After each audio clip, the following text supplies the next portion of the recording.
चलिए, good morning to all students.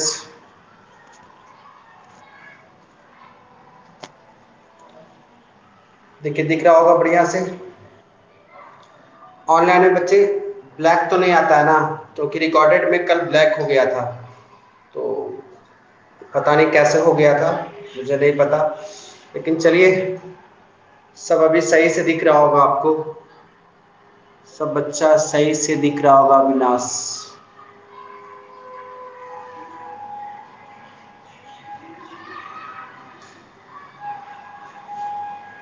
चलो बच्चा स्टार्ट कर ले बच्चे। अभी बहुत सारे बच्चे भी ऐड नहीं हुए।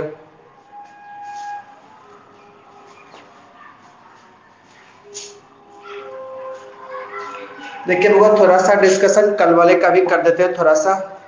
कल हम लोग बच्चे डिस्कस कर रहे थे सदिश के प्रकार।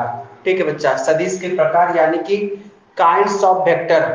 बच्चा उसी पे बात करेंगे आज। सदिश के प्रकार थोड़ा सा बच्चा ब्रीफ दे देते हैं, क्योंकि कल कुछ बच्चों का छूट गया था क्लास, जिसकी वजह से फिर रिकॉर्डेड वीडियो में उनको ब्लैक नजर आ रहा था। तो जिसकी वजह से बच्चे फिर से थोड़ा सा रिव्यू दे देते हैं। बच्चे देखिए, सबसे पहले हम लोग सदिश के प्रकार में हम लोगों ने सबसे पहले चर्चा किया था समान सदिश। बच्चे सबसे पहले हम लोगों ने चर्चा किया था समान सदिश का, इक्वल वेक्टर। बच्चा समान सदिश का चर्चा किया था, जिसको इंग्लिश में बोल सकते हैं इक्वल वेक्टर। इसके बारे में बच्चे हमने क्या बात कही थी, इसको लिखा भी दिए थे बच्चा, और इसका पीडीएफ भी हम आपको आपके टेलीग्राम पे भेज चुके हैं। बच्चे हम आशा करते हैं कि आप इसको नोट कर चुके होंगे। बच्चे आप इसको नोट कर चुके होंगे, हम ये आशा करते हैं।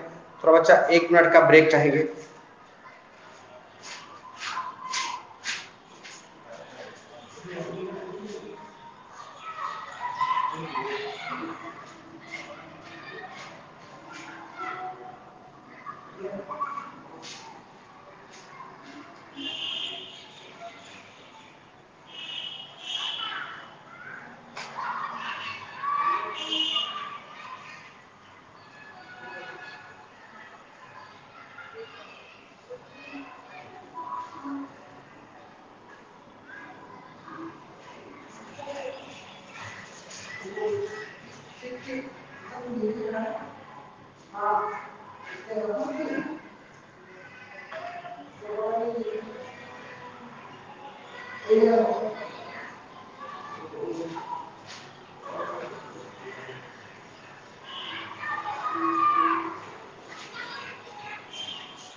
Sorry students. चलिए, हाँ, तो हम लोग सबसे पहले समान सदिश इक्वल वेक्टर के बारे में पढ़े थे। तो यहाँ बच्चे हमने ये कहा था कि दो सदिश समान कहलाते हैं। कब कहलाते हैं? देखिए, दो सदिश समान कहलाते हैं, दो वेक्टर जब समान कहना होगा बच्चा, तो कम से कम दो वेक्टर चाहिए ही चाहिए, एक से काम नहीं चलेगा। दो वेक्टर समान कहलाएंगे जब उनका परिमाण बराबर हो और उनकी दिशा भी समान। यानी देखिए, मान लीजिए हम यहाँ पे दो वेक्टर की चर्चा कर रहे हैं। एक वेक्टर ए से मान लीजिए बी है, और एक वेक्टर मान लीजिए बच्चा सी और डी है। परिमाण बराबर, तो मान लीजिए इसका परिमाण 5 मीटर है, यानी 5 मीटर लंबा है, तो समझिए कि ये भी 5 मीटर लंबा होगा। यानी ये दोनों मेरे बच्चे इक्वल इक्वल होना चाहिए, पहली बात। और दूसरी बात क्या है? दूसरी बात बच्चा कि दोनों का डायरेक्शन सेम होना चाहिए, दोनों का डायरेक्शन सेम होना चाहिए। देखो, डायरेक्शन का मतलब, देखो उधर के डायरेक्शन पे जा रही है, उस तरफ देखिए, एरो एरो किधर दिखा रहा है? आगे की ओर जा रही है। तो दोनों का डायरेक्शन मेरे बच्चे सेम होना चाहिए। तो वैसे सदिश को हम लोग बोलते हैं समान सदिश यानी कि इक्वल वेक्टर। फिर दूसरा बच्चा हमने ये कहा था, दूसरा हमने ये कहा था ऋणात्मक सदिश। तो ऋणात्मक सदिश के बारे में बच्चे यहीं से बता देते हैं। दूसरा हमने बोला था ऋणात्मक सदिश।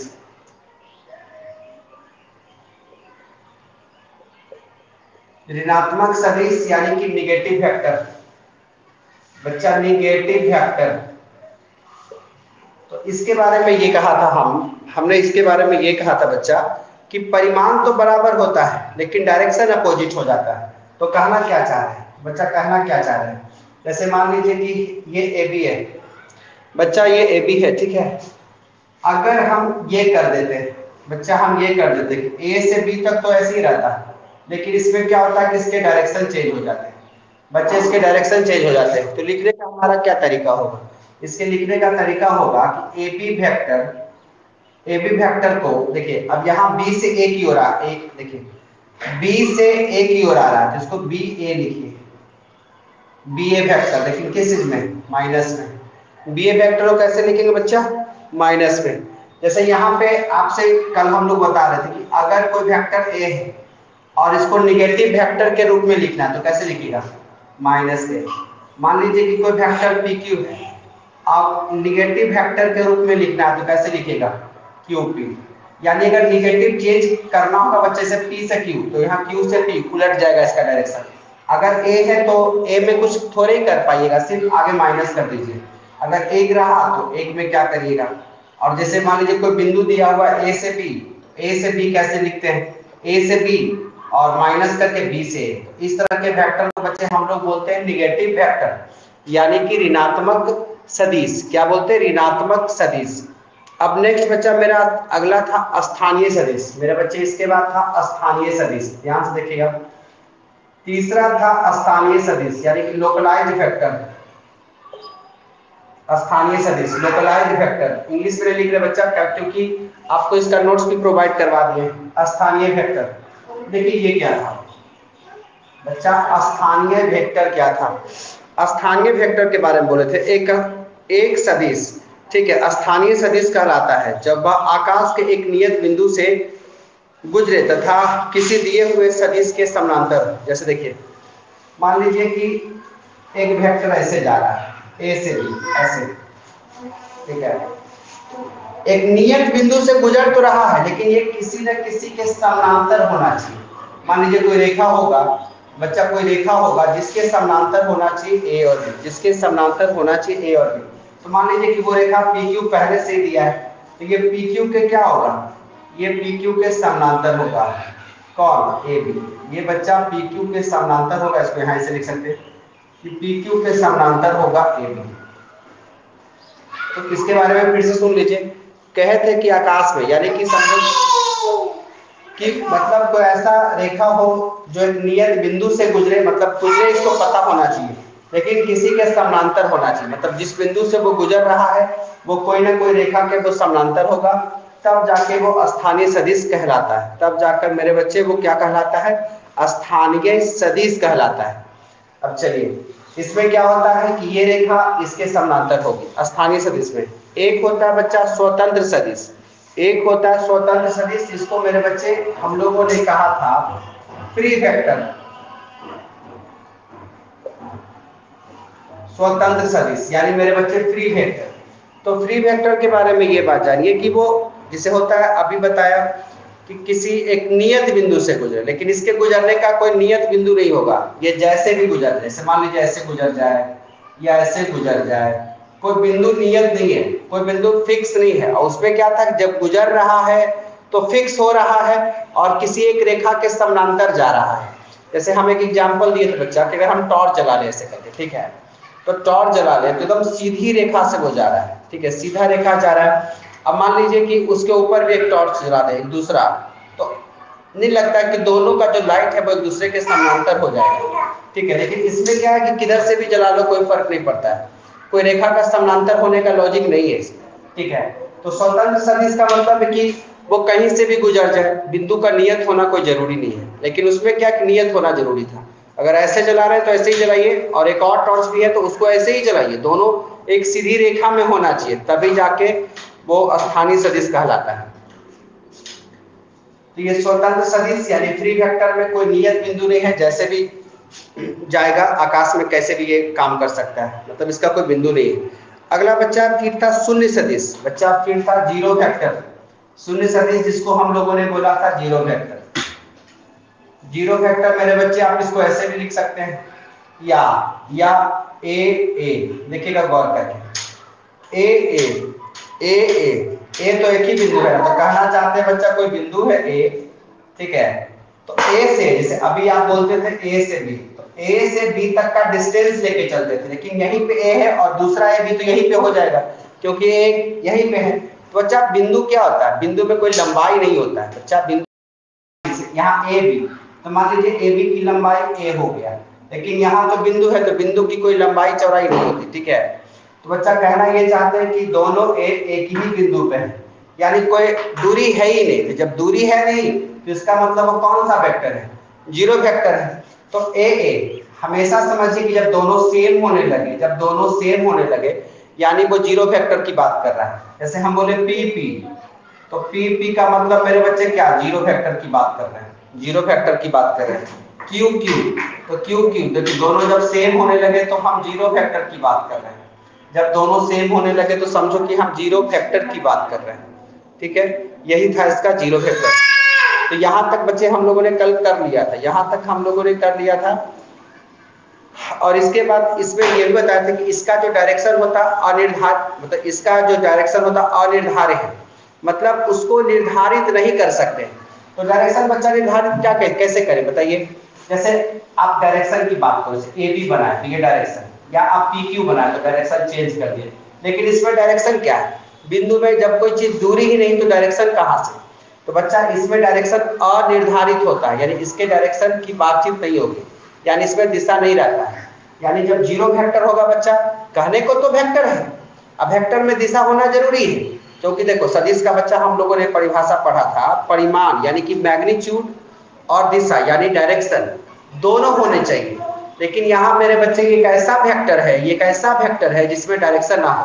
तो बच्चा आपको ऑब्जेक्टिव में या मान लो कि किसी ने पूछ लिया कि कैसे वेक्टर का नाम बताओ जिसमें डायरेक्शन हो ही नहीं, जिसमें डायरेक्शन का पता ही ना हो, तो बच्चा वो वेक्टर कौन सा है, वो वेक्टर है जीरो वेक्टर। वो वेक्टर कौन सा है, वो वेक्टर है जीरो वेक्टर, जिसमें दिशा नहीं रहता, दिशा का निर्धारित करना मुश्किल है, ठीक है। अगला जो बच्चा, अगला वेरी इंपॉर्टेंट, ठीक है। अगला जो बच्चा वेरी इंपॉर्टेंट है, एक और था ना, अच्छा वो तो कर चुके हैं, इकाई सदिश, यूनिट वेक्टर। बच्चा समझना, इकाई सदिश ये बहुत इंपॉर्टेंट है। इकाई सदिश अभी तक में सबसे ज्यादा इंपॉर्टेंट यही है, इकाई सदिश, जिसको मेरे बच्चे बोलते हैं यूनिट वेक्टर।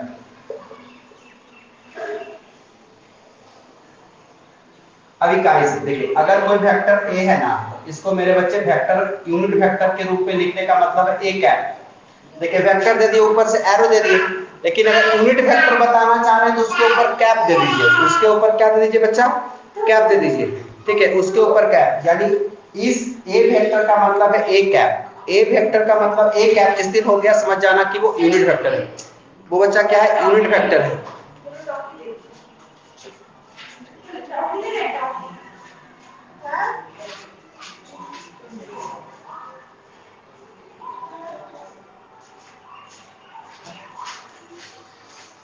चलिए सॉरी बच्चे, अब देखिए यूनिट वेक्टर के बारे में हम ये कह रहे थे कि अगर कोई वेक्टर ए है तो उसको ए कैप से इंडिकेट करना होता है, ठीक है बच्चा।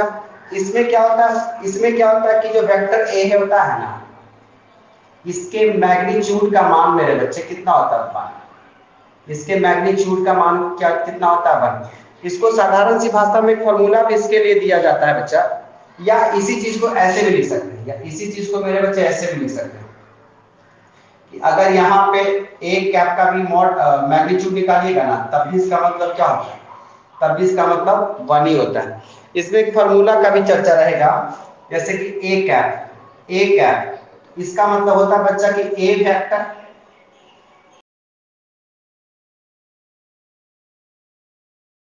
जब आप इसका मान निकालेंगे, जब आप इसका मान निकालेंगे तो इसका मान कितना आना चाहिए, 1। इसका मान कितना आना चाहिए 1।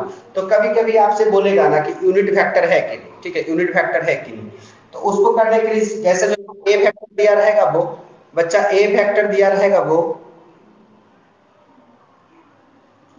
ठीक है, ये दिया रहेगा वो, और ये मेरे बच्चे जो इसका मैग्नीट्यूड दिया रहेगा वो, अगर दोनों को काटोगे ना तो इसका मतलब कितना आएगा, इसका मतलब मेरे बच्चे कितना आएगा 1, जो कि आगे क्वेश्चन में आपको दिखेगा, ठीक है। यूनिट वेक्टर हमेशा याद रखिए, इसका मान हमेशा, इसके मैग्नीट्यूड का मान हमेशा कितना होना चाहिए 1। तो थोड़ा सा इंतजार करिए, वो आएगा क्वेश्चन, वो आएगा तब हम इसको करेंगे। तो आप इसको नोट कर सकते हैं, या बच्चा इसका हमने आपको थ्योरी फोटो करके मतलब पीडीएफ करके दे रखा है, तो वहां से भी आप इसको नोट कर सकते हैं। इकाई सदिश, यूनिट वेक्टर एक इंपॉर्टेंट चीज है, याद रखिएगा। अब बच्चा है एक सह आदिम सदिश, सह आदिम सदिश।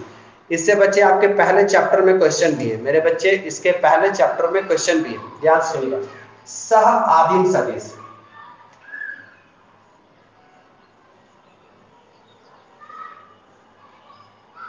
सह आदिम सदिश, देखिए इसके बारे में बच्चा बच्चा इसको इंग्लिश में बोलते हैं को इनिशियल वेक्टर, को सीओ इनिशियल,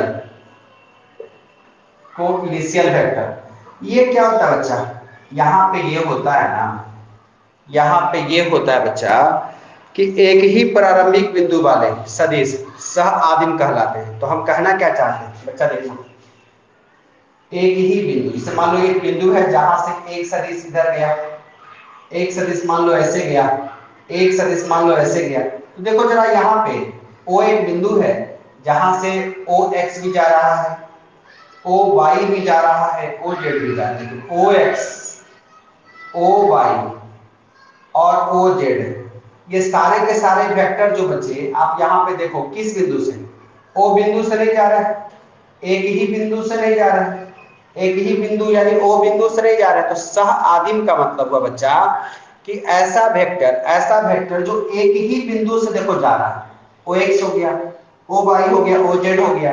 आप इसको ऐसे बोलो, देखो जरा, मान लो कि हम यहाँ लिख दिए ए, बच्चा यहाँ लिख दिए बी।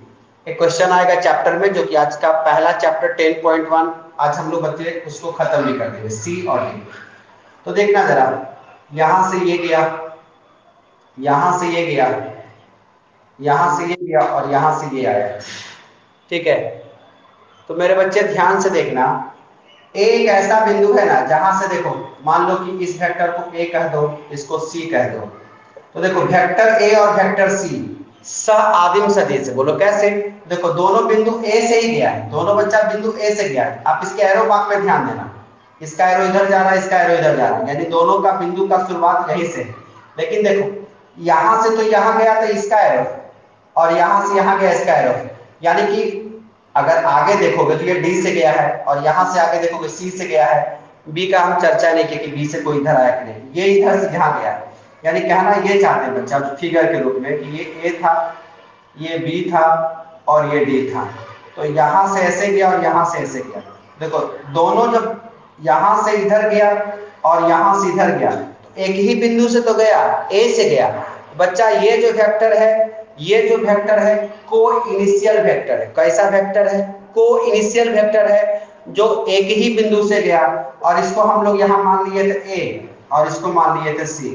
बच्चा आपसे हो सकता है फिगर देके क्वेश्चन पूछे, जो कि आपके बुक में है भी क्वेश्चन कि सह आदिम सदिश है, तो बताओ कौन दो सदिश सह आदिम है, तो बताना पड़ेगा जो एक बिंदु से गुजरे, ठीक है। तो हम लोग चैप्टर में थोड़ी देर में आ रहे हैं, वहां पे इस बात को मेरे बच्चे क्लियर करेंगे, ठीक है जी। वहां पे मेरे बच्चे इस बात को हम लोग क्लियर कर देंगे। देख ले रहे हैं कि आप लोग कौन कौन लोग आज जुड़े हो। चलिए अच्छी बात है। कुछ बच्चे जो हैं अभी भी सोए पड़े हैं, उनको जगाना बहुत मुश्किल काम हो गया है, लेकिन चलिए ठीक ही है, वो पढ़ना नहीं चाह रहे तो उनकी तो बात ही निराली है। और बहुत सारे बच्चे को हमने ये बोला था कि 7.3 बनाकर आप उसका 7.3 बनाकर 7.3 बनाकर मेरे बच्चे आप टेलीग्राम पर भेजेंगे, लेकिन कोई बच्चा जो है टेलीग्राम पे नहीं भेजा है। तो ये तो बेशर्मी की हद कर दी है उन बच्चों ने, जो कि सही नहीं है बाबू, ये तरीका आपका सही नहीं है। आप नहीं पढ़ना चाहते हैं तो आपके लिए एक अच्छा मौका मिला हुआ है कि सारे संस्थान बंद हैं। टीचर तो कह ही सकता है, टीचर तो मेरे बच्चे कह ही सकता है ना, और आप जो है उसका फायदा ले रहे हैं। ठीक है मेरे बच्चे, आप जो है उसका फायदा ले रहे हैं, तो कोई बात नहीं बच्चे, ले लो फायदा। अब देखिए अगला जो है मेरे बच्चे, समानांतर या संरेख सदिश। बच्चा समानांतर या संरेख सदिश, ये बहुत इंपॉर्टेंट है मेरे बच्चे। ये देखिए इंपॉर्टेंट में याद रखिए, यूनिट वेक्टर वाला इंपॉर्टेंट है, फिर उसके बाद जीरो वेक्टर वाला इंपॉर्टेंट है। पहले तो यूनिट वाला, फिर समानांतर या संरेख वाला, तो पैरेलल या कॉलिनियर भी बोल सकते हो। ठीक है, और बच्चा उसके बाद एक जीरो फैक्टर, फिर उसके बाद कोइनिशियल। ये तीन चार जो है ना जबरदस्त इंपॉर्टेंट है, ये तीन चार बहुत ज्यादा इंपॉर्टेंट है बच्चे। तो देखो अगला है समानांतर या संरेख सदिश। समानांतर या संरेख सदिश किसको कर सकते हैं? दोनों का बच्चा डिफिनीशन एक ही है, मेरी बात सुनना, दोनों का डिफिनीशन एक ही है, अलग से नहीं है। समानांतर या संरेख सदिश, जिसको बच्चा जो समानांतर होगा सदिश होगा वो संरेख भी होगा, पक्की बात है। वो बच्चा वो बहुत सारा बच्चा फालतू का मैसेज किया जा रहा है, पता नहीं क्या कर रहा है। तो वहां बच्चा ध्यान से सुनना, जो बच्चा मैसेज कर रहा है पता नहीं बकवास बात है, बाद में हम देख लेंगे। तो बच्चा इसके बारे में सबसे पहले जानो। सबसे पहले देखो हम आपको डिफिनीशन भेज दे रहे हैं, सिर्फ रिपीट कर दे रहे हैं उसको। दो या अधिक स्वतंत्र सदिश, हम बोले स्वतंत्र सदिश, इस बात को पहले ध्यान सुनिएगा, समानांतर या संरेख सदिश कहलाते हैं। समानांतर या संरेख कहलाते हैं यदि वे एक ही रेखा के समानांतर, स्वतंत्र तो हो लेकिन मेरे बच्चे समानांतर हो, वो एक ही रेखा के समानांतर। ध्यान से सुनना, जैसे मेरे बाबू एक रेखा है ये, ठीक है, और दो सदिश हम ऐसे बनाएंगे, एक वेक्टर ए है और एक वेक्टर बी है। तो देखो दो सदिश है और दोनों समानांतर है। दोनों समानांतर है, ये किसके? इसके और इसके, मतलब एक रेखा के समानांतर है। वो रेखा यहाँ पे बनाए हुए हैं बच्चा, वो रेखा यहाँ बनाए हुए। देखिए हम इसका डिफिनेशन दो तरीके से बोल सकते हैं, क्या कि ये दोनों ही आपस में समानांतर है, ये भी बोल सकते थे कि या तो ये दोनों आपस में समानांतर है तब भी समानांतर सदिश हो सकता है, या वो किसी एक रेखा के समानांतर है तब भी बच्चा समानांतर होगा। देखिए एक इसमें महत्वपूर्ण बात, एक बहुत ही महत्वपूर्ण बात, वो बात क्या बच्चा सुनना, डायरेक्शन को लेके। डॉली क्यों कॉल कर रही है बच्चा? बोलो बोलो डॉली, बोली रही तो बोल लो। अब ये बच्चे सब जो है प्रैक्टिकल करना शुरू कर दिए हैं। प्रैक्टिकल नहीं करो बाबू, पढ़ो। इसी वजह से कल का जो है आप देखो तो सही नजर आ रहा है, कॉल कर रही हो बच्चा, देखो जरा।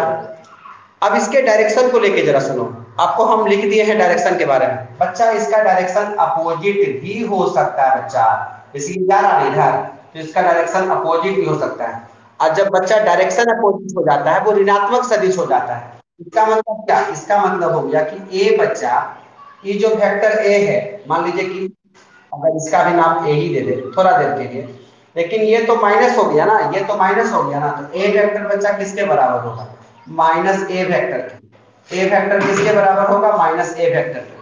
हम ए इसलिए कर दिए बच्चा क्योंकि इसी से क्वेश्चन पूछा था, इसलिए उसमें ए का ही चर्चा किया था। मतलब ये कहना चाहते हैं कि दो वेक्टर एक जैसे हैं और दोनों का परिमाण, परिमाण का मतलब बच्चा इतनी लंबाई, जितनी लंबाई इसकी है उतनी लंबाई इसकी भी है और दोनों समानांतर है, लेकिन डायरेक्शन चेंज है। जो डायरेक्शन चेंज है बच्चा, तो ये दोनों अपोजिट भी हो सकता है। और अपोजिट होगा तो अपोजिट दिखाने के लिए क्या माइनस, अपोजिट का डायरेक्शन, अपोजिट मतलब दिशा बच्चे, दिशा। देखिए ये इधर जा रहा है ये रेखा, लेकिन ये रेखा इधर आ रहा है, और मैग्नीट्यूड एक है, समान मैग्नीट्यूड है बच्चा, मैग्नीट्यूड समान है, मेरी बात सुनिए, मैग्नीट्यूड समान है। ठीक है, डायरेक्शन अपोजिट है, तो संरेख के लिए माइनस में भी लिख सकते हैं। यानी संरेख और समानांतर के बारे में जान लीजिए। दिशा, देखिए दो गो रेखा समानांतर होगा तो तीसरी रेखा को, अभी लोग की बदमाशी हद हो गई है। मैसेज करो ना, हम पढ़ लेंगे बाबू, मैसेज करो ना, हम पढ़ लेते हैं, क्या दिक्कत है। डॉली बोलिए सर हम लोग 11 बजे से होगा, हम मैसेज नहीं देखे, सॉरी सर, कल से टाइम पर आएंगे। तो अरे बस सुन लिए, बस हो गया ना। बच्चा हम ग्रुप में दे रखे हैं आपको, वो आपको आपके ऐप पे भी दिखाई दे रहा होगा कि 10 बजे से क्लास है। तो ग्रुप में हम मैसेज नहीं किए थे, लेकिन ऐप पे 10 बजे से क्लास था। कल बच्चा डिले का कुछ मेरा मतलब था, डिले का कोई काम था, मतलब कोई काम निकल आता है तो थोड़ा डिले कर लेते, घर पे ही तो है, तो यही चलते। लेकिन बच्चा 10 बजे ही क्लास का टाइम फिक्स रखेंगे, जो मेरे अनुसार सही लग रहा है फिलहाल। बाद में देखा जाएगा, ठीक है, बाद में देखा जाएगा। तो बच्चे हम समानांतर में ये कह रहे थे कि दोनों समानांतर होगा, लेकिन लेकिन डायरेक्शन, परेशान कर दी जोली लेकिन आज। लेकिन बच्चे डायरेक्शन अपोजिट भी हो सकता है, लेकिन बच्चे डायरेक्शन अपोजिट भी हो सकता है। मेरे बच्चे डायरेक्शन अपोजिट हो सकता है, यानी वो ऋणात्मक सदिश हो जाएगा। ऋणात्मक होने के लिए बताए हैं, ठीक है। बच्चा याद रखना है इस चीज को, क्योंकि इससे क्वेश्चंस रहेगा, इससे क्वेश्चंस आपके 10.1 के चैप्टर में मिल जाना है। फिर उसके बच्चा समदिश सदिश, समदिश देखिए, सम माने समान, दिश माने दिशा। बच्चा वैसा सदिश जिसकी दिशा समान हो, वैसा सदिश जिसकी दिशा समान हो समदिश सदिश कहलाता है। सम माने समान दिशा, मतलब दिशा जो है मेरे बच्चे समान हो, और हाँ एक बात और, समानांतर भी होना चाहिए। जैसे कि मान लीजिए ये ए बी डायरेक्शन, मान लीजिए इसको ए वेक्टर से सूचित किए, और एक है पी क्यू, इसको बी वेक्टर से सूचित किए, तो बच्चा देखो दोनों का डायरेक्शन समान है। अब मेरे बच्चे ये बोल सकते हैं कि दोनों के दोनों जो है समानांतर भी होना चाहिए। डायरेक्शन तो समान है ही, डायरेक्शन तो समान है ही, लेकिन दोनों को समानांतर भी होना चाहिए। वो होता है समदिश सदिश, यानी कि लाइक वेक्टर, लाइक वेक्टर। तो बच्चे डेफिनेशन में ये सब कुछ ज्यादा एग्जाम में परेशान नहीं करेगा आपको। अब होता है विपरीत दिशा सदिश, बच्चे विपरीत दिशा सदिश, उसमें बच्चा क्या होगा, उसमें भी क्या होगा। अब एक बच्चा हमसे ये पूछ रहा है कि यूनिवर्सल ट्यूटोरियल का ऑनलाइन क्लास कब से होगा। यार ये मुझे कैसे पता होगा, मुझे बताओ। अब बच्चा देखो यार, मेरे बच्चे ध्यान से देखिएगा, मेरे प्यारे प्यारे बच्चे ध्यान से देखिएगा। कह ये रहा है कि दो समानांतर सदिश विपरीत सदिश कहलाते हैं। कब? देखिए समानांतर सदिश, देखिए दो समानांतर सदिश विपरीत कब कहलाएगा, जब दोनों के डायरेक्शन क्या होगा, अलग अलग। देखिए डायरेक्शन क्या होगा बच्चे, अलग अलग डायरेक्शन होंगे। समानांतर तो होगा, लेकिन डायरेक्शन अलग होंगे। जब डायरेक्शन अलग हो जाएंगे, जब डायरेक्शन अलग हो जाएंगे तो उसको अनलाइक वेक्टर भी कह सकते हैं, यानी विपरीत दिशा वाला। हालांकि समानांतर और संरेख में जो दोनों बात आपको बताए ना, समदिश और ये विपरीत दिशा वाला सदिश, ये दोनों वहां पे अवेलेबल।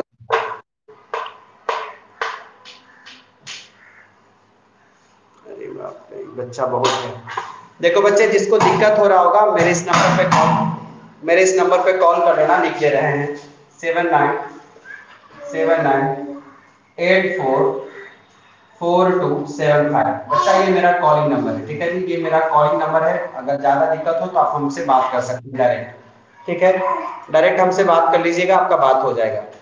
परेशान हो रखे हैं बहुत सारे बच्चे, पता नहीं ऑनलाइन में क्या दिक्कत आ रहा है इनको। जो भी दिक्कत आ रहा है बच्चा, हम उसको देख लेते हैं। ज्यादा दिक्कत होगा आप हमसे कॉल करके बात कर लीजिए।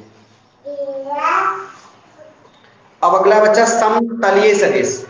ओहो, समतलीय सदिश बच्चा, को प्लानर वेक्टर, बच्चा को प्लानर वेक्टर। अब जैसे समतलीय सदिश को प्लानर वेक्टर से बच्चा एक क्वेश्चन 2020 में पूछा था, ठीक है। अब इसकी प्रॉपर्टी बाकी है, इसकी प्रॉपर्टी बाकी है, जितना सारा बात बता रहे हैं बच्चा तो डिफिनीशन दे दे के छोड़ दिए अभी, लेकिन इसकी कुछ और प्रॉपर्टी है, खासकर को प्लानर वेक्टर का। तो इसकी चर्चा बच्चे आगे होगी, इसकी चर्चा आगे होगी ही होगी, ठीक है। को प्लानर वेक्टर में क्या होता है बच्चा, तीन या तीन से अधिक सदिश, तीन या तीन से अधिक सदिश समतलीय कहलाते हैं। कब? यदि ये एक ही तल में हो या एक ही तल के समानांतर हो। देखिए एक तल में भी हो सकता है या एक तल के समानांतर हो सकता है। तो ये हमने क्या कर दिया, देखो मान लो कि ये कोई तल है, इतना, ये तल में ऐसे एक वेक्टर है, ऐसे एक वेक्टर है, ऐसे एक वेक्टर है, ठीक है। समानांतर तो नहीं है ना, तो हम क्या करें, एक तल में हो या एक तल के समानांतर हो। तो एक तल में भी है और एक तल के समानांतर भी हो सकता है। वो कैसे से देखिए, मान लीजिए 3D फिगर है, इसका 3D फिगर है जिसमें तीन डायरेक्शन इस तरह से। अब देखिए ये एक तल है बच्चा, ये एक तल है, इस तल के मान लो कि यहाँ पे ओ एक्स कर दिए, तो इसके समानांतर एक एक वेक्टर, दूसरा वेक्टर और तीसरा वेक्टर। तीनों वेक्टर मेरे बच्चे एक तल के समानांतर है। एक तल के क्या मेरे बच्चे? समानांतर है। समझ रहे हैं बात? एक तल के क्या बच्चे? समानांतर है। यहाँ पे ये जो मान लीजिए यहाँ पे वेक्टर ए है, यहाँ पे वेक्टर बी है और इस वेक्टर को क्या कहेंगे? सी। और ये किसके समानांतर है? ओ एक्स। ये किसके समानांतर है? ओ एक्स के समानांतर है। तो कहना ये चाह रहे बच्चे कि किसी एक तल की ये तीनों समानांतर भी हो सकता है या सिर्फ एक तल में हो सकता है। समझ रहे हैं? समानांतर भी हो सकता है या एक तल में भी हो सकता है। समझ रहे हैं बात को? डॉली जी परेशान बेकार हो रही है आप, आपसे हम बाद में बात कर लेते हैं। क्या दिक्कत आ रहा है? कुछ बोल भी नहीं रही है। मैसेज कर दो ना, हम समझ जाएंगे क्या दिक्कत है यार, समझ में नहीं आ रहा आपको।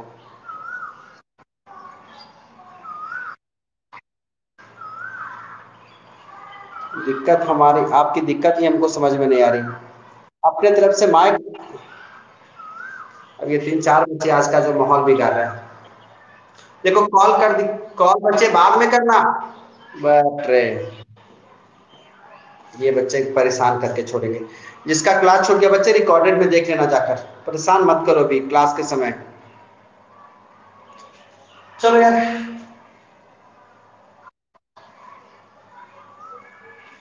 देखिए बाबू, जिनको दिक्कत हो रहा होगा बच्चे बाद में कर लेते हैं बात, नहीं होगा तो हम आपको फिर से आके पढ़ा देंगे, परेशान मत करो अभी। बच्चे लाइट टूट जाता है, उसके बच्चे हम कुछ और भी बताए होंगे, डिक्टेशन आपको लिखा दिया गया है, उसको आप समझेंगे। और बच्चे हम चैप्टर पे आते हैं, बच्चे हम चैप्टर पे आते हैं। कुछ बच्चे जबरदस्त कॉल पे कॉल किए जा रहे हैं, समझ में नहीं आ रहा है वो कहना क्या चाह रहे हैं।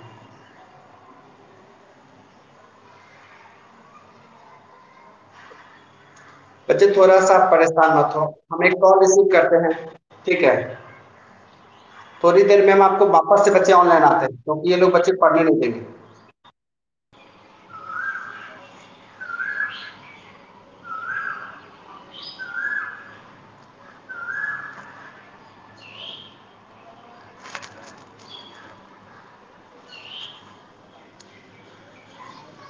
चलिए बच्चे वापस आते हैं और चैप्टर को देख लेते हैं, ठीक है?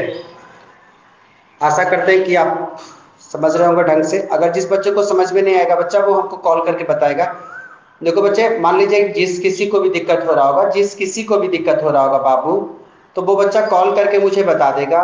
वो बच्चा कॉल करके मुझे बता देगा तो हम उसको समझेंगे और अगले बार प्रयास करेंगे कि ये दिक्कत उनको ना आए। तो बच्चे जो भी दिक्कत हो रहा है आप हमें बताएंगे, ठीक है? मेरा नंबर भी हमने आपको दे दिया है। कोशिश लेकिन करेंगे बच्चा की पढ़ाई होनी चाहिए, बच्चे पढ़ाई होनी चाहिए। ऐसा नहीं कि पढ़ाई ना करें। जैसे कि आप लोग को चैप्टर दिया था 7.3 बनाने के लिए, फिर बोला कि बच्चे टेलीग्राम पे भेजो, मात्र 2 से 3 बच्चे ही भेजे। अब बच्चे 2 से 3 ही बच्चे पढ़ने वाले हो, बताओ अच्छा लगता है? 12 बच्चा लाइव कर रहे हो, 30 बच्चे ऐड हो चुके हो इसमें, फिर भी ये आलम है। बच्चा हम लोग चैप्टर को स्टार्ट करेंगे, ठीक है? मेरे प्यारे प्यारे बच्चे चैप्टर शुरू करो। अब देखिए, चैप्टर के ऊपर मेरे बच्चे एग्जाम्पल का क्वेश्चन है 1 2 3, तो वो तीनों आप बना लीजिएगा। 1 2 3, तो वो तीनों आप बना लीजिएगा। बच्चा हम चैप्टर आपको समझा रहे हैं, ठीक है? बच्चा चैप्टर समझा रहे हैं। एक्सरसाइज 10.1, इसके बच्चा ये कहना चाहेंगे ना, थोड़ा सा ये भी ध्यान दीजिएगा कि आज फिर हम पीडीएफ भेजेंगे, आप उसको नोट कर लेंगे, क्योंकि बच्चा इसमें थ्योरी थोड़ा सा ज्यादा है, तो थ्योरी नोट कर लेंगे। यहाँ पे बच्चे हम दिखाएंगे उतना नहीं आपको, बल्कि समझा समझा के निकल जाएंगे, ठीक है? चैप्टर बहुत आसान है, चैप्टर ललीपॉप जैसा है, इसमें ऐसा कोई चीज है ही नहीं जो कि आप ना समझें, आराम से समझ जाइएगा। इसीलिए इंटीग्रेशन को फिलहाल छोड़ दिए कि नहीं, उससे कहीं ज्यादा आसान चैप्टर वेक्टर है। और यहाँ बच्चा 17-18 नंबर का क्वेश्चन होता है वेक्टर 3D से। और ये कैसा चैप्टर है ना कि यहाँ से समझो तो लूट लो नंबर है। इस चैप्टर का मतलब है कि नंबर लूट के। देखिए क्वेश्चन, पहले बच्चा डायरेक्शन के बारे में आपको बता दें। अगर पेपर पे डायरेक्शन बनाने को कहा जाए, पेपर पे डायरेक्शन, तो अब आपसे कहा जाए कि उत्तर किधर है, तो बच्चे उत्तर ऊपर है। नॉर्थ जो है मेरे बच्चे वो ऊपर है। नॉर्थ किधर है? वो ऊपर है। ये हमारा क्या हो गया? ये हमारा नॉर्थ हो गया, ऊपर वाला नॉर्थ हो गया। तो बच्चे नीचे क्या हो गया? नॉर्थ के सामने क्या होता है? साउथ। मेरे बच्चे नॉर्थ के सामने क्या होता है? साउथ। तो आप इसको शॉर्ट में एन लिख सकते हो और इसको शॉर्ट में एस लिख सकते हो, ठीक है? North south. ये बच्चा होता ईस्ट, ये मेरे प्यारे बच्चे होता ईस्ट, इसको ई से भी लिख सकते हैं हम लोग। और ये बच्चा ईस्ट यानी कि पूरब, और ये क्या पश्चिम, इसको बच्चा वेस्ट बोल सकते हैं, इसको डब्ल्यू से इंडिकेट करते हैं। ठीक है, तो समझिए कि नॉर्थ, ईस्ट, साउथ और ये वेस्ट होता है।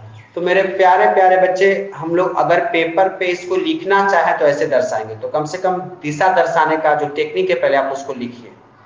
ठीक है, उसी के बाद आपसे क्वेश्चन सॉल्व होगा। पहले आप ये बात नोट करें, पहले मेरे बच्चे आप ये बात नोट करें, आज आपका पहला चैप्टर खत्म हो जाएगा। क्लास बच्चे भी प्रत्येक दिन 1 घंटे का ही चलेगा, ज्यादा लंबा क्लास नहीं चलेगा, 1 ही घंटे चलेगा, लेकिन क्लास बच्चे गति में रहेगा जरूर।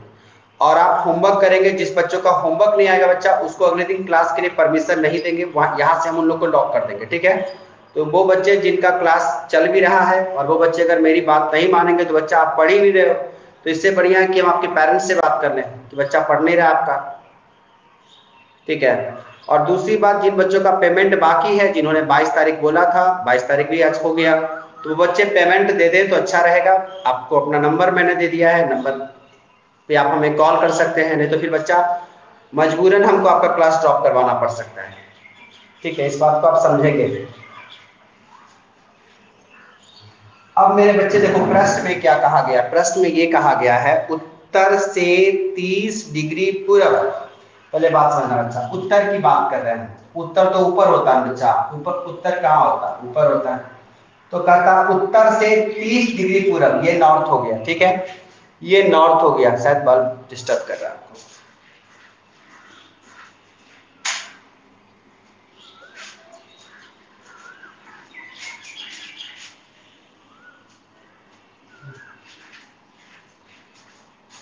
हाँ बच्चा देखिए, उत्तर से 30 डिग्री पूरब, तो बच्चा ये उत्तर हो गया।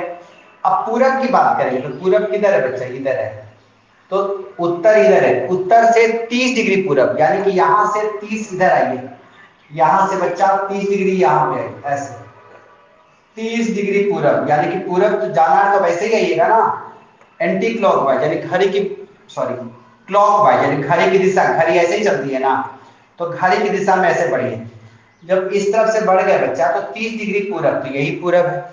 तो आपसे क्या कह रहा है, उत्तर से 30 डिग्री पूरब 40 किलोमीटर के विस्थापन, 40 किलोमीटर यानी कि यहां से लेके यहां तक कितना किलोमीटर चलना है, 40 किलोमीटर को दिखाने को कहा था। तो बच्चा ये ओरिजिन पॉइंट है यानी कि मूल बिंदु है। ठीक है, तो इसको जी से, सॉरी ओ से, और इसको कुछ भी पी मान लो, क्यू मान लो, आर मान लो, कुछ भी। तो आपको यही दिखाने को कह रहा था, उत्तर से 30 डिग्री पूरब में 40 किलोमीटर के विस्थापन को आलेखीय विधि से, यानी आलेख बनाकर दिखाइए। तो ये आलेख बनाकर दिखा दिए कि उत्तर से 30 डिग्री पूरब, तो ठीक है, उत्तर से 30 डिग्री पूरब, तो यहां से यहां तक का बीच का कोण 30 डिग्री, और यहां से 40 किलोमीटर जो विस्थापन होगा बच्चा वो 40 किलोमीटर, और जो भी डिस्टेंस का लेंगे वो यहां से 40 किलोमीटर। तो बस यही दिखाने को बोला था। तो यहाँ पे ओपी यानी जो ओपी वेक्टर है मेरे बच्चे, वो कितना किलोमीटर है, 40 किलोमीटर। बस यही बोला था कि आलेखीय विधि से दिखा, ये लिखना कोई जरूरी नहीं है, लेकिन लिख दिए कि ओपी का मान यहाँ पे 40 किलो, वेक्टर ओपी का मान यहाँ पे 40 किलोमीटर है। ठीक है, बस यही कह रहा था। अब दूसरा मैं आपसे ये कह रहा बच्चा, दूसरा मैं आपसे ये कह रहा था कि सदिश और अदिश को छाटिए। बच्चा क्वेश्चन नंबर 2 में ये कह रहा था कि सदिश और अदिश को छाट दीजिए। देखिए छाट देते हैं बच्चा, दूसरा में सदिश और अदिश को छाटने को बोल रहा था, तो लीजिए देखिए दूसरा, एक तरफ तो सदिश लिख देते हैं बच्चा, सदिश में कौन कौन सा है, और दूसरे तरफ अदिश लिख देते हैं।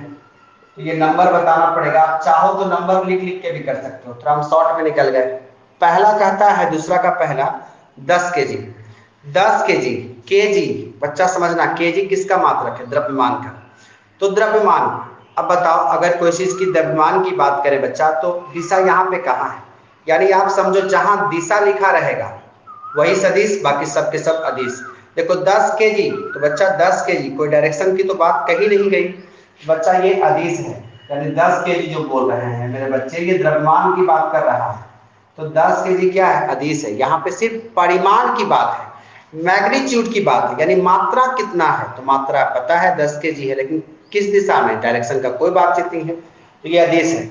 दूसरा बच्चा बोलता है 2 मीटर उत्तर पश्चिम, 2 मीटर, डायरेक्शन की बात कर दिया इसने, 2 मीटर उत्तर, उत्तर को नॉर्थ लिखते हैं, पश्चिम को वेस्ट लिखते हैं, north west, 2 metre north west. तो जब दिशा की बात हो गई, 2 मीटर मैग्नीट्यूड भी है, नॉर्थ वेस्ट यानी कि डायरेक्शन भी है, तो ये पक्का है कि ये सदिश ही रहा होगा। दूसरा बात करता, तीसरा बच्चा 40 डिग्री, देखो बच्चा डिग्री, 40 डिग्री, अब 40 डिग्री मेजर कर रहे हैं टेम्परेचर को, ठीक है, बच्चा टेम्परेचर को मेजर करते हैं तो डायरेक्शन का इसमें क्या लेना देना, तो ये भी अदिश है, ठीक है, ये भी अदिश है। फिर है 40 वाट, ये तीसरा था, ये 40 वाट, अब 40 वाट यानी शक्ति का मात्रक है बच्चा, तो ये भी अदिश है, ठीक है, ये भी अदिश है।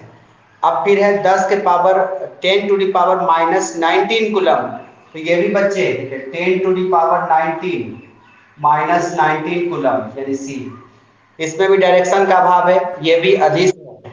फिर देखिए 20 मीटर प्रति सेकेंड स्क्वायर, बच्चा 20 मीटर प्रति सेकेंड स्क्वायर। अब मेरे बच्चे ध्यान से देखिए, 20 मीटर प्रति सेकेंड स्क्वायर, अब देखिए मीटर प्रति सेकेंड स्क्वायर, ये त्वरण यानी कि एक्सीलरेशन का ये बच्चा मेजरमेंट करते हैं इससे। तो त्वरण जो होता है बच्चा, एक्सीलरेशन जो होता है बच्चा, वो वेक्टर होता है। आपको इसमें दिशा कहाँ है, दिशा लिखा हुआ नहीं है, लेकिन बच्चे जो एक्सीलरेशन होता है उसमें डायरेक्शन लिखा रहे या नहीं लिखा रहे, वो जब जब गति में जा रहे हो तो वो किसी न किसी दिशा में ही जा रहे हो आप, तो दिशा लिखा रहे या ना लिखा रहे कोई मतलब नहीं है। तो त्वरण के बारे में हम लोग यही जानते हैं कि सदिश राशि है और इसमें डायरेक्शन भी होता है, ठीक है, इसमें डायरेक्शन भी होता है, तो डायरेक्शन होता है तो लिखा रहना कोई जरूरी नहीं है। तो बच्चे ये सदिश है, दूसरा और छठा, बाकी पहला तीसरा चौथा पांचवा क्या है, अदिश है। बच्चे यहाँ पे हम दोनों को क्लासीफाई कर दिया अलग अलग, तो आप इसको नोट कर सकते हो। तीसरा नंबर क्वेश्चन भी कुछ ऐसा ही है। तो तीसरा नंबर क्वेश्चन पे अब आते हैं, क्वेश्चन नंबर 3 पे आते हैं बच्चे, क्वेश्चन नंबर 3 पे आते हैं।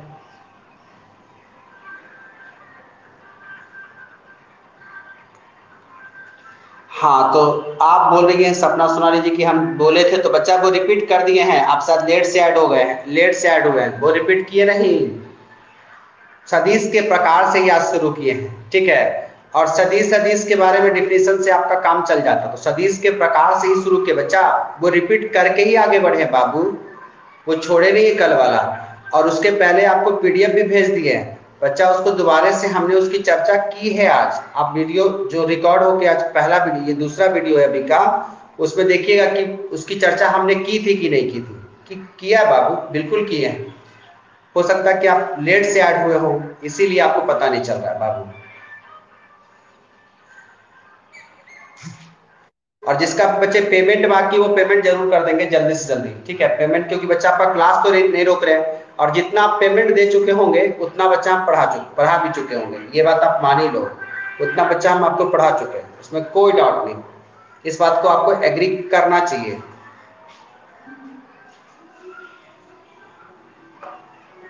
बच्चा देखो फिर से हम इसको क्लासीफाई करेंगे, तीसरा नंबर को भी सदिश और अदिश के रूप में, कौन सदिश है और कौन अदिश है।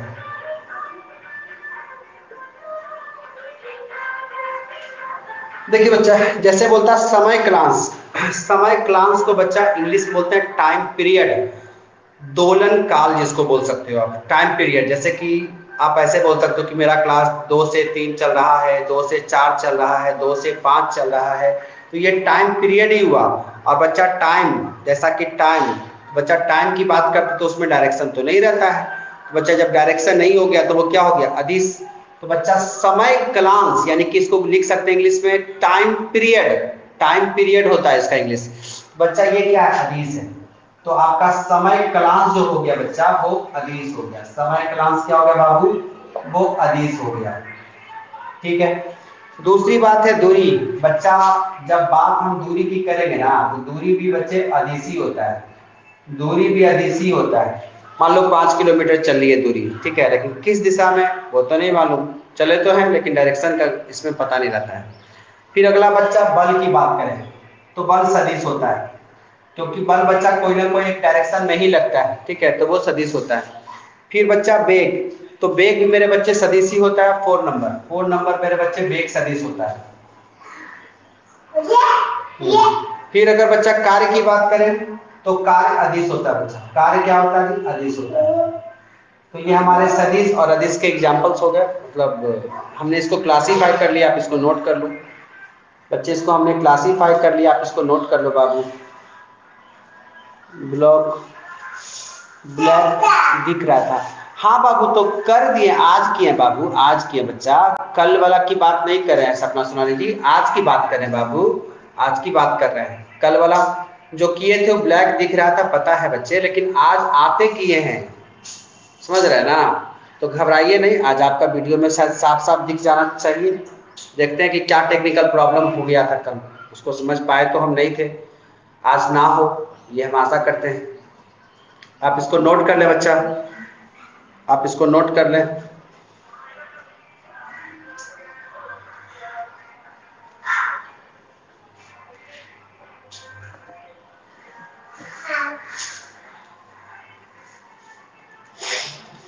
देखिए बच्चा, अब ध्यान से देखिएगा, अगला है 4 नंबर।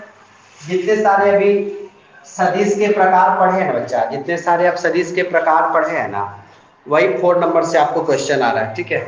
तो सबसे पहले हम आपको फिगर दिखा रहे हैं, वो समझिएगा। देखिएगा थोड़ा फिगर, देखिए एक बिंदु है जहां से ये नीचे आ गया ऐसे करके, ठीक है, और इसी बिंदु से बच्चा यहाँ पे ऐसे चला गया। देखिए वेक्टर कैसे जा रहा है, वेक्टर ऐसे जा रहा है, देखते रहिएगा ध्यान से। फिर उसके बाद बच्चा फिर यहीं से नीचे आ रहा है, ठीक है, यहीं से नीचे आ रहा, और फिर यहाँ से यहाँ आ गया है ऐसे, ऐसे करके। थोड़ा सा टाइम नहीं है, अलग अलग करके दिखा दिए ताकि आपको दिखे। तो बच्चा फिर उसके बाद क्या है, ये हमारा डी था, ये ए है, ये बी है, और ये सी, ऐसे करके। तो बच्चे हमसे ये पहला बात जो पूछा गया ना कि इसमें सह आदिम कौन सा है, बच्चा सह आदिम।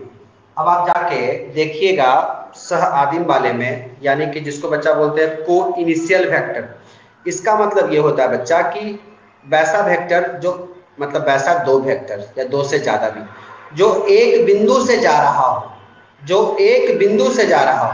तो बच्चे यहाँ पे देखिए, ये एक बिंदु, ठीक है, जहां से ये ए वेक्टर भी गया था और ये डी वेक्टर भी नीचे आया, ये आगे चला गया इधर और ये नीचे चला आया। तो बच्चा सह आदिम वेक्टर में कौन कौन आ रहा है, एक तो वेक्टर ए है और दूसरा वेक्टर कौन सा है, डी। एक तो वेक्टर मेरे बच्चे ए है और दूसरा वेक्टर क्या बच्चा, दूसरा वेक्टर है डी। एक ए है और दूसरा मेरे बच्चे क्या, दूसरा है डी, यानी ये दोनों सह आदिम वेक्टर है, यानी को इनिशियल वेक्टर, दोनों एक ही बिंदु से आए। देखिए ये आगे चला गया और ये यहाँ चला आया। तो बच्चे ये हमारा को इनिशियल वेक्टर का एग्जांपल है, कौन कौन, ए और डी। अब दूसरा वेक्टर की बात करें बच्चे, वेक्टर 2 की बात करें, तो बच्चा वेक्टर 2 में ये कह रहा है ना समान होना चाहिए। देखिए समान होना चाहिए, तो इसका मतलब होता है बच्चा कि जिसका दिशा और परिमाण बराबर, जिसका दिशा और परिमाण बराबर। तो देखिए जिसका दिशा, तो बच्चे आप इस डी को देखिए और इस बी को देखिए, दोनों का दिशा समान है बच्चा। तो भाई कैसे, देखिए डी वाला भी यहाँ से नीचे ही आ रहा है, देखिए आप ऐसे समझो, यहाँ से नीचे ही आ रहा है, और बी वाला भी बच्चे यहाँ से नीचे ही आ रहा है। तो डायरेक्शन तो सेम है बच्चा, डायरेक्शन तो सेम है। अब देखो कहोगे परिमाण कैसे बराबर है, तो बच्चा अगर आप फिगर को अच्छे से देखोगे ना, तो जितना लंबाई डी का दिख रहा है ना, उतना ही लंबाई बी का भी दिख रहा है। आप देखना कि एकदम समानांतर चतुर्भुज जैसा है, मतलब जितनी इसकी लंबाई दिख रही है उतनी इसकी भी लंबाई दिख रही है, तो दोनों तो बराबर हो ही गया। तो समान सदिश का मतलब है कि परिमाण बराबर होना चाहिए था, यानी कि बी और डी का मान बराबर होना चाहिए, और दिशा भी एक समान होना चाहिए, दिशा भी बच्चे नीचे ही आ रहा है। तो यानी कि समान सदिश में कौन कौन सा आ गया, बी और बी। बी और कौन आ गया बच्चा? डी आ गया। तीसरा नंबर मेरे बच्चे, तीसरा नंबर देखिए, तीसरा नंबर सरेख परंतु असमान।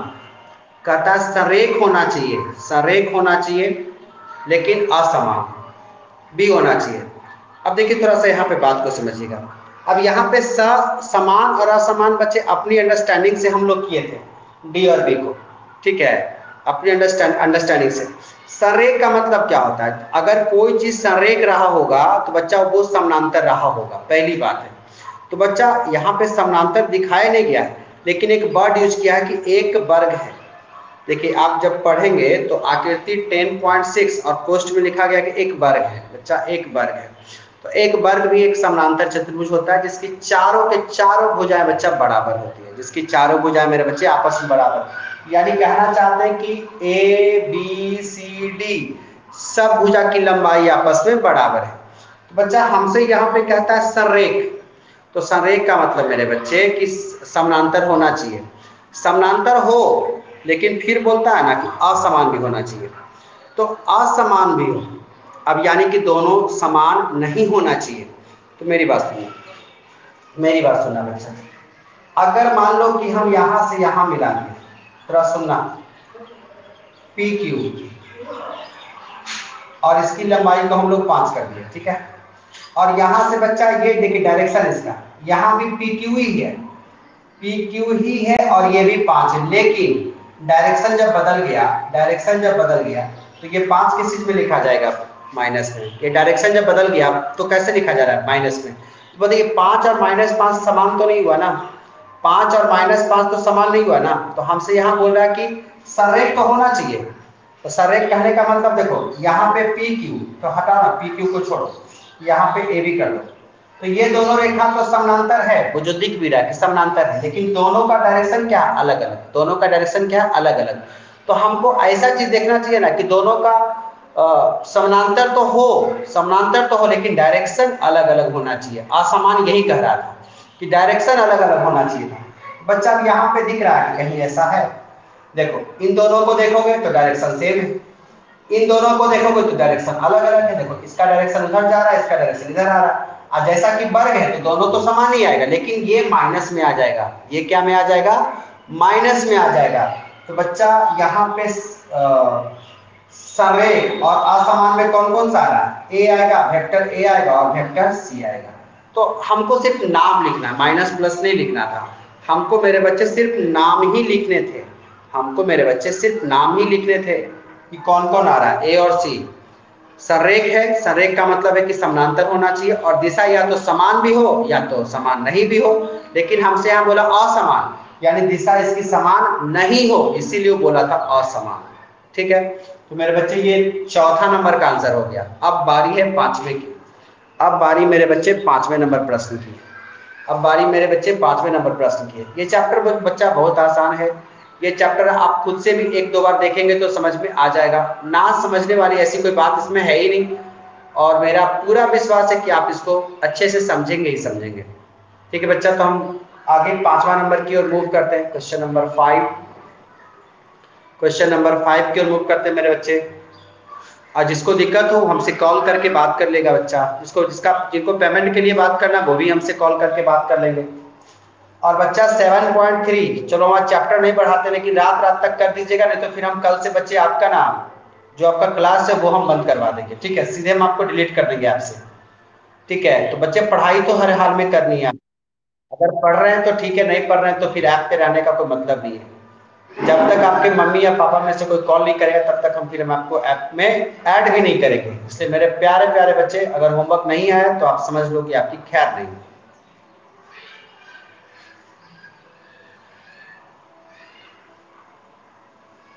और एक ऐसे पेरेंट्स से हम बात जरूर करेंगे जो कि हम कुछ दिन में कर भी रहे, देख लेते कि अगर आप ईमानदारी दिखाए तो ठीक है, जो मेरा प्रत्येक दिन आपके घर में उन पेरेंट्स से हमारी बात आपको करवानी है, वो हम देख लेते हैं। अगर आज से कल तक में अगर आप सही से कर लिए तो ठीक है, नहीं तो अपना एक ऐसे पेरेंट्स से बात करवाइए जो कि आपका होमवर्क चेक करें। नहीं, व्हाट्सएप पे होमवर्क नहीं भेजिए, टेलीग्राम पे भेजिए, ठीक है, व्हाट्सएप पे नहीं, व्हाट्सएप गैलरी फुल कर देता है, आप टेलीग्राम पे भेजें, ज्यादा अच्छा है। चलिए बच्चा, अगला अगला क्वेश्चन है ना, सत्य या असत्य बताइए। ठीक है, सत्य या असत्य बताइए। पहला बात कहता है ना, देखिएगा, ए वेक्टर ए इतना ही लिखा है और माइनस ए संरेख है। ये क्या कहना चाहता है, ये क्या कहना चाहता है, ये कहना क्या चाहता है, सुनिएगा। जैसे कि मान लीजिए कि दो रेखा है, ठीक है, एक का मान वेक्टर ए है और ये अगर माइनस में है तो इसका मतलब क्या है, अगर कोई दूसरा है, दोनों को ए पे मत जाइए, तो ए कहने का मतलब है कि दोनों का परिमाण समान है।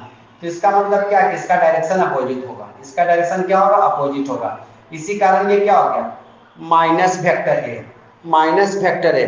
ठीक है, माइनस वेक्टर ए। तो मेरे बच्चे बताओ, संरेख में क्या होता है, या तो दिशा समान होगी या तो दिशा अलग होगी। बच्चा, दिशा अलग तो हो ही सकता है। तो ए और माइनस ए कहने का मतलब है कि दोनों समानांतर है, लेकिन दिशा क्या है भाई साहब, अलग है। अलग दिशा होने के कारण ही ये माइनस में है। तो ऐसा चीज संरेख तो होता है, यानी ये बात तो सही है कि जो बात बोल रहा था ना संरेख, ये सही है कि ट्रू है बच्चा, ये बात सही है पहला वाला।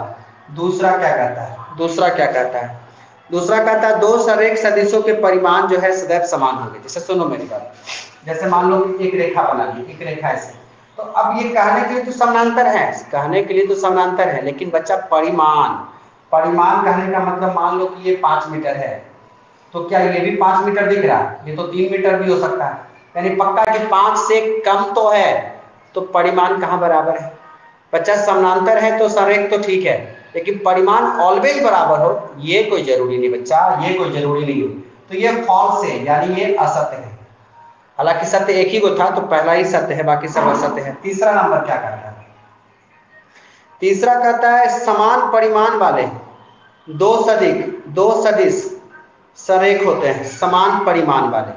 देखिए अब यहाँ पे देखिए बात को फिर बदल दिया, परिमाण समान हो तो क्या हमेशा संरेख होंगे, संरेख होने के लिए क्या चाहिए, संरेख होने के लिए दोनों का समानांतर होना जरूरी है। तो ऐसे समझो, मान लो कि एक सदिश ऐसे है और एक सदिश ऐसे है, ठीक है, ऐसे करके दे दिए, और हम बोल रहे हैं कि ये इसको वेक्टर ए बोल लेते हैं, ठीक है, और इसको भी वेक्टर ए ही बोल लेते हैं। मान लो थोड़ा देर के लिए कि समान परिमाण है, तो मेरे बच्चे परिमाण समान है, यानी दोनों दोनों वेक्टर का मान ए ही मान है, यानी दोनों का मैग्नीट्यूड ए ही है, यानी लंबाई मतलब डिस्टेंस समझो कि समान है ए। लेकिन बच्चे संरेख के लिए क्या होना चाहिए, दोनों को समानांतर होना चाहिए। तो क्या ये दोनों समानांतर है, नहीं है। समानांतर होना चाहिए था कि नहीं, सिर्फ परिमाण कहने से बात थोड़ी बनेगी, उसका पैरेलल होना भी जरूरी है। तो बच्चा ये थर्ड नंबर भी फॉल्स है, आपका पैरेलल नहीं है, पैरेलल होना चाहिए था। अब अगला क्या है, समान परिमाण वाले दो संरेख सदिश समान होते हैं, समान परिमाण वाले,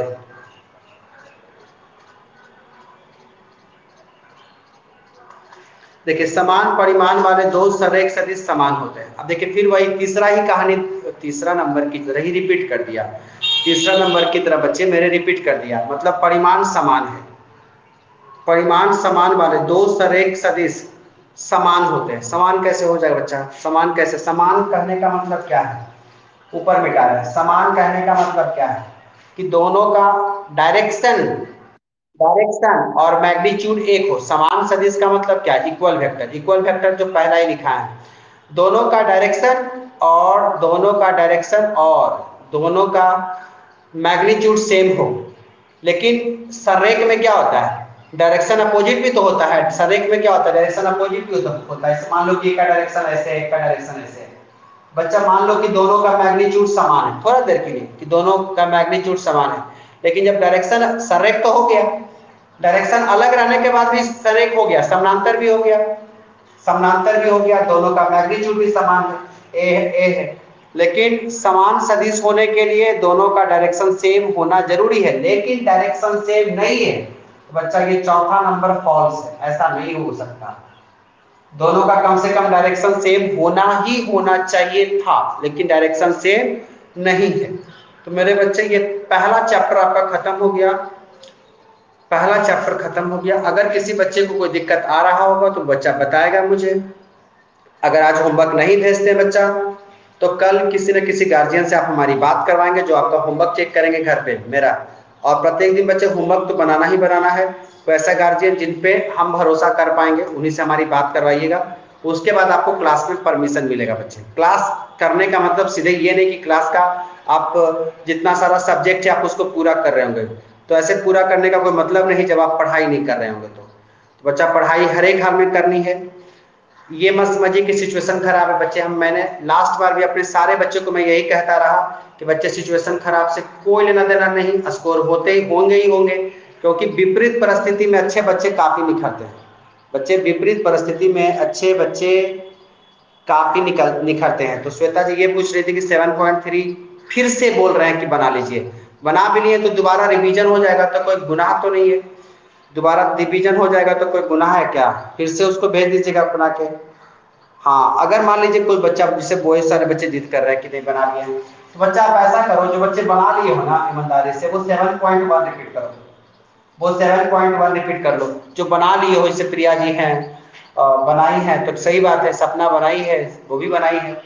तो मेरे बच्चे आप लोग 7, अगर जिसका होमवर्क नहीं आया तो वो अपने गार्जियन से बात करवाओ, नहीं तो ऐप से सीधे आपको बाहर करेंगे, ठीक है।